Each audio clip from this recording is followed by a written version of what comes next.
Dentro da nossa série, que chamamos de Vida Isolada, nós já conversamos sobre os propósitos ou as causas do sofrimento, foi o primeiro tema. Sábado passado, nosso tema foi o cuidado com a mente e com a nossa prática. E hoje o nosso tema é convicções a respeito da vida e da morte. Convicções a respeito da vida e da morte. E esse tema não poderia ser mais atual, porque nessa semana a nossa cidade, Santa Maria, teve a primeira morte confirmada por Covid-19.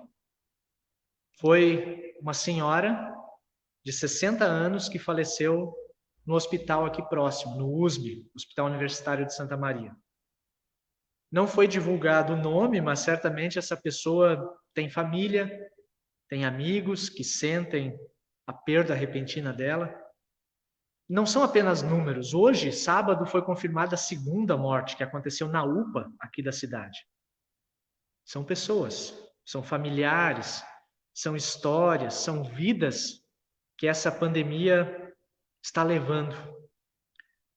Por detrás de todos os números que nós estamos acompanhando, existem lágrimas de esposas por seus maridos, de maridos por suas esposas, lágrimas de netos por seus avós, de filhos por seus pais, lágrimas de famílias que viram profissionais de saúde perder a sua vida fazendo de tudo para salvar a vida de outra pessoa.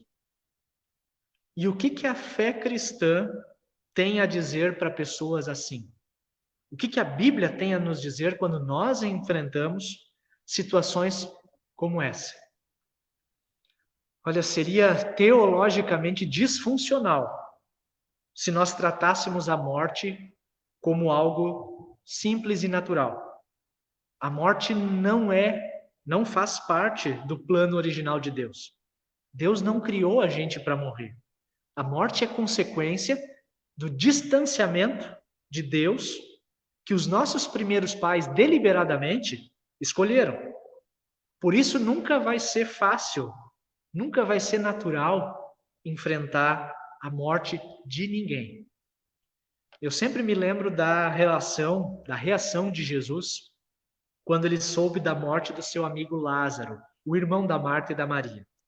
Essa história bíblica das crianças hoje nos lembrou das duas, né? Marta e Maria, elas eram irmãs de Lázaro. E a Bíblia diz que quando Lázaro morreu, Jesus veio ao encontro dessa família, e quando Jesus viu Maria e as outras pessoas chorando a perda de uma pessoa querida, ele, Jesus, ficou profundamente perturbado. Ele ficou incomodado. E olha só, Jesus, o Deus encarnado, o Deus feito gente, quando ele esteve diante da morte e diante das consequências da morte, jamais menosprezou. Ele tinha poder sobre a morte, mas mesmo assim, ele se comoveu profundamente, a ponto de Jesus também chorar. A Bíblia diz: Jesus chorou. E sabe por que Jesus chorou? Porque o Deus Criador, o mesmo Deus que criou todas as coisas, o Deus que entrou na história para ser o nosso Salvador, esse Deus sabe que não era para ser assim. Quando a gente olha para essa pandemia que se alastra pelo mundo e tantas pessoas sofrendo, quando a gente olha para as consequências econômicas que vão trazer prejuízos para muita gente, também para nós, eu tenho convicção que Deus olha para tudo isso também e diz: não era para ser assim. Não era para ser assim. O que está acontecendo é mais um fruto da opção que os nossos primeiros pais fizeram. Mais um fruto. Rompendo com a sabedoria do Deus Criador, rompendo com o cuidado e o amor do nosso Deus que nos fez. E essa ruptura não é só lá de Adão e Eva. Nós continuamos a fazer essa ruptura todos os dias. Quando diante das bifurcações, quando a gente tem dois caminhos para seguir na nossa vida, quando em diversos momentos Deus nos convida a confiar nele, a seguir os seus princípios, os seus valores, e nós insistimos em ir para o outro lado. Insistimos em confiar nas nossas próprias ideias, nas nossas próprias emoções, confiar naquilo que nós queremos fazer e não no que Deus quer. Nós continuamos rompendo essa relação com Deus quando nós decidimos confiar que a redenção de todas as coisas está nas ideologias humanas e não na obra redentora de Jesus na cruz. Obra que está completa, mas que só vai se manifestar de maneira plena no último dia, conforme nos diz os últimos capítulos da Bíblia, Apocalipse 21 e 22. O texto bíblico de hoje nos fala de vida e de morte. Nos fala de convicções a respeito da vida e da morte. E eu queria te convidar para a gente olhar o trecho que nós ouvimos, percebendo a estrutura lógica do pensamento de Paulo. Paulo que está isolado, mas que também está inspirado por Deus Espírito Santo. Acompanhe comigo. Diz Paulo lá no versículo 20. O meu grande desejo e a minha esperança são de nunca falhar no meu dever, para que sempre e agora ainda mais eu tenha muita coragem. E assim, em tudo o que eu disser e fizer, tanto na vida como na morte, eu poderei levar outros a reconhecerem a grandeza de Cristo. Tem duas cores naquela tela, se o Sérgio puder voltar um slide. Tem duas cores ali. O grande desejo, o dever é levar outros a reconhecerem a grandeza de Cristo. É uma determinação e duas possibilidades. Vou fazer isso tanto na vida como na morte. Tanto na vida como na morte. Ou seja, uma determinação, duas possibilidades. A determinação é levar outros a reconhecer a grandeza de Cristo. As duas possibilidades, eu posso fazer isso pela minha vida, investindo o meu tempo, os meus recursos, as minhas habilidades, para que isso aconteça, para que outros reconheçam a grandeza de Cristo. Ou, caso venha a acontecer, que a minha morte sirva de testemunho do nome e do amor de Cristo para outras pessoas. Nota que em qualquer das possibilidades, viver ou morrer, há uma determinação, há um propósito, um sentido na vida. Fazer com que o nome de Jesus seja conhecido, seja engrandecido. E essa convicção, o apóstolo Paulo reforça no versículo 21. Pois para mim, o viver é Cristo, e o morrer é lucro. Morrer é lucro. Paulo usa uma palavra da contabilidade da época para dizer que a morte dá superávit. Essa é a linguagem que nós usamos hoje, né? Que na perspectiva da fé em Jesus, a morte é lucro. A morte é a compensação da vida. E eu sei, você provavelmente deve estar achando tudo muito estranho esse assunto. Porque morte e lucro, a gente normalmente não pensa assim. Isso nos faz repensar qual é o lugar da morte na nossa espiritualidade cristã.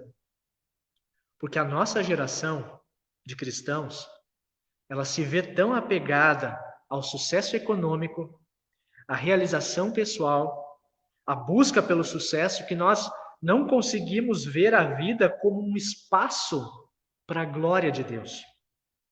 Muitas vezes a vida é o espaço para a minha glória, para que eu alcance o meu sucesso, para que eu tenha reconhecimento, para que o meu nome seja engrandecido. E aí a morte, em vez de lucro, se torna prejuízo. Sob essa perspectiva, a morte é prejuízo.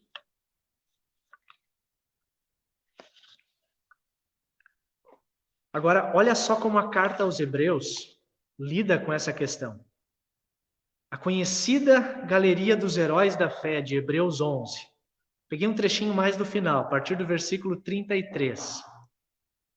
Pela fé, eles, ou seja, aqueles que o Hebreus estava falando que são os heróis da fé, que a gente chama assim, né? Pela fé eles lutaram contra nações inteiras e venceram. Fizeram o que era correto e receberam o que Deus lhes havia prometido.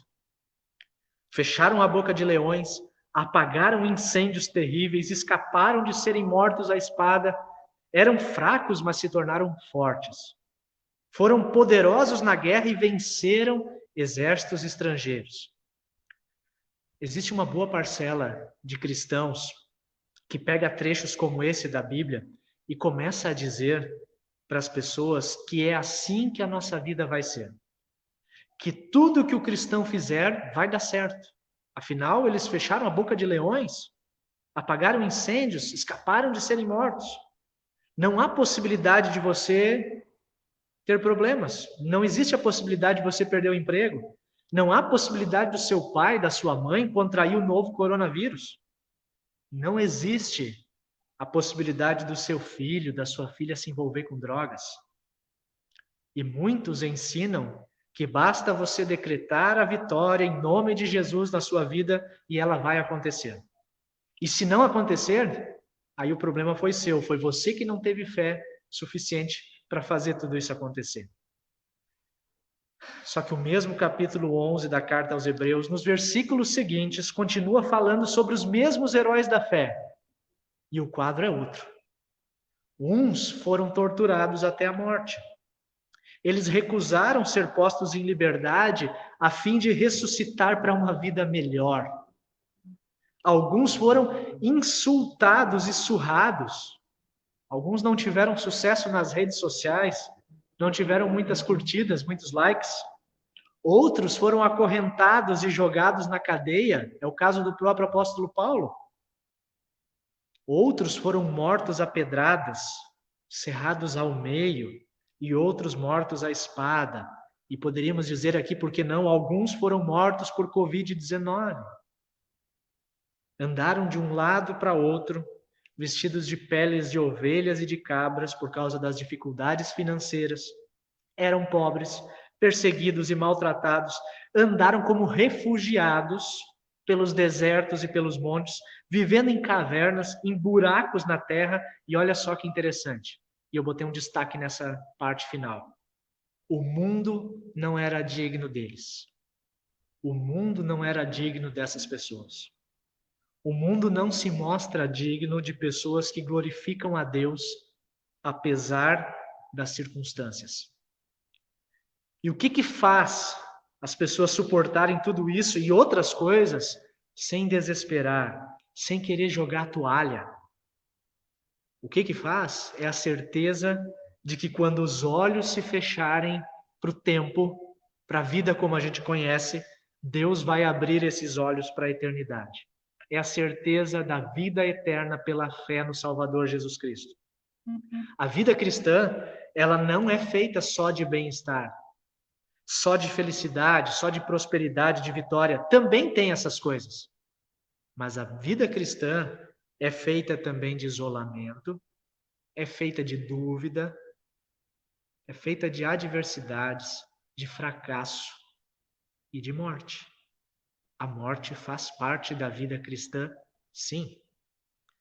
A espiritualidade cristã considera a morte como uma possibilidade. Mesmo valorizando muito o presente da vida que Deus nos deu, nós não colocamos todas as nossas expectativas nessa vida, mas naquela que vai vir, nas coisas que hão de vir. O viver é Cristo e morrer é lucro de Paulo, do apóstolo Paulo, não é um sentimento de alguém que está deprimido, de alguém que está começando a flertar com o suicídio. Não é isso. Mas é o sentimento de alguém que está comprometido em usar a sua vida, em usar a sua história para fazer o bem, para promover a glória de Deus, para glorificar não a si próprio, mas o nome de Cristo. Paulo crê que quando seus olhos se fecharem nessa vida, certamente eles se abrirão para uma realidade tão superior a essa, mas tão superior mesmo que ele chega a dizer no versículo 23, estou cercado pelos dois lados, viver ou morrer, pois quero muito deixar essa vida e estar com Cristo, o que é bem melhor, o que é muito, mas muito melhor. Talvez a gente tenha deixado de lado, na nossa espiritualidade cristã, a certeza desse lugar muito, muito, muito melhor. Eu penso Eu penso que o conforto que nós temos, que nós adquirimos, a tecnologia que tanto nos facilita a vida, os remédios, os tratamentos que nos fazem viver mais, tudo isso e outras coisas pode ter roubado de nós esse desejo de estar com Cristo. Os cristãos do passado já cantaram muito mais sobre isso do que nós, do que a nossa geração. Eu queria relembrar com vocês um desses cânticos antigos, que já tem um bom tempo desde que foram escritos, que a igreja já canta há um bom tempo, mas que nós ultimamente não temos cantado tanto e precisamos ser relembrados.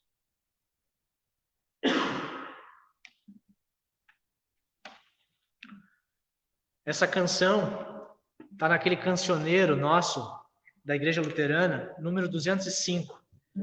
Eu avisto uma terra feliz. E como é uma terra feliz, a gente canta feliz também, tá? É para cantar alegre.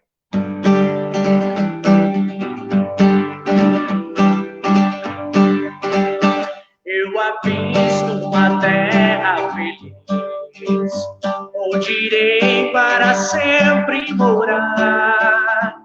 Há mansões nesse lindo país que Jesus foi ao céu preparar. Vou morar nessa terra celeste por vir. Vou morar nessa terra celeste por vir. Cantarei nesse lindo país belos hinos ao meu Salvador, pois ali viverei bem feliz, sem angústias, tristezas nem dor. Vou morar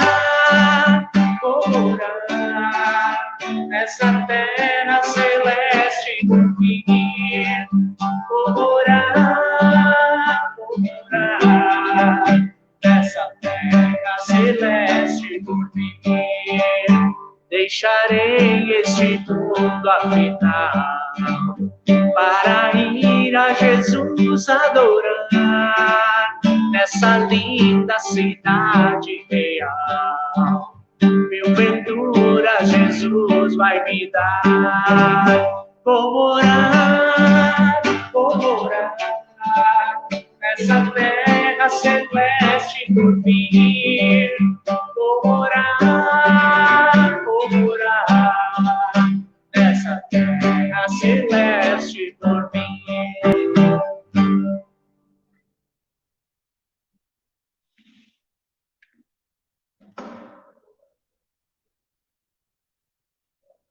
É a certeza dessa terra celeste que está por vir, que há de vir, que nos move a viver de maneira intensa agora, nosso presente.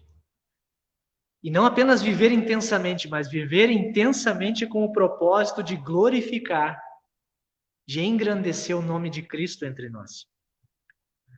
Mas o texto de Filipenses tem mais um detalhe. O apóstolo Paulo, ele quer estar com Cristo, o que ele diz é muito melhor, mas ele reconhece que tem uma necessidade.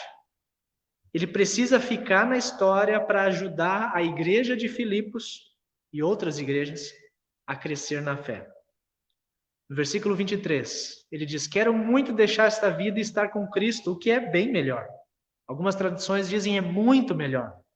Porém, por causa de vocês, é muito mais necessário que eu continue a viver, para ajudá-los a progredirem e a terem a alegria que vem da fé.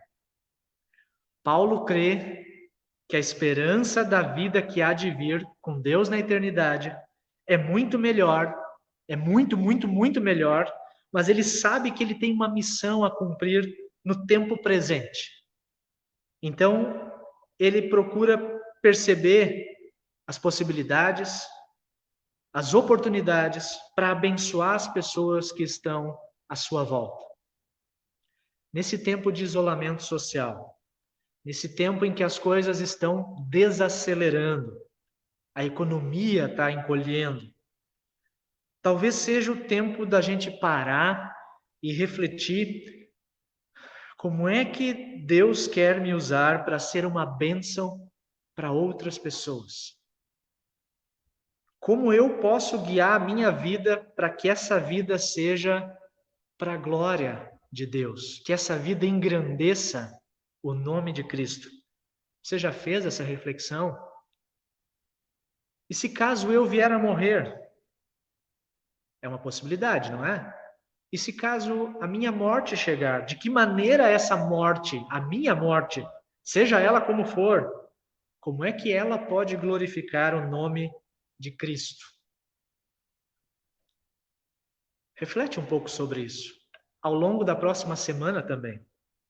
E ao fim de tudo que a gente conversa hoje de noite, quais são as convicções a respeito da vida e da morte que brotam do texto de Filipenses, capítulo 1, versículos 20 a 25? Primeiro, existe propósito na vida. Existe. Nós, às vezes, temos dificuldade de definir qual é o propósito da vida, mas ele existe. E o propósito é glorificar Cristo e abençoar pessoas. Fazer o nome de Cristo ser grande, não o meu. E trazer bênção com esse nome de Cristo para as pessoas. Quer você seja empresário, quer você seja empregado, talvez você esteja desempregado. Se você é professor, servidor público, aposentado, médico, enfermeiro, motorista, pai, mãe, filho, não importa. O que Paulo quer é que todas as suas atitudes, e ele está falando dele, e a gente precisa tomar essa decisão nós mesmos, né? O que ele quer é que todas as suas atitudes tenham como propósito engrandecer o nome de Cristo. Ele quer que a sua vida seja uma bênção para outras pessoas. E ele está nos convidando para que a gente também faça isso. A segunda coisa que a gente pode, segunda convicção dessa noite, é que a morte é uma possibilidade. Nós precisamos ter consciência, ter mais consciência da transitoriedade da vida.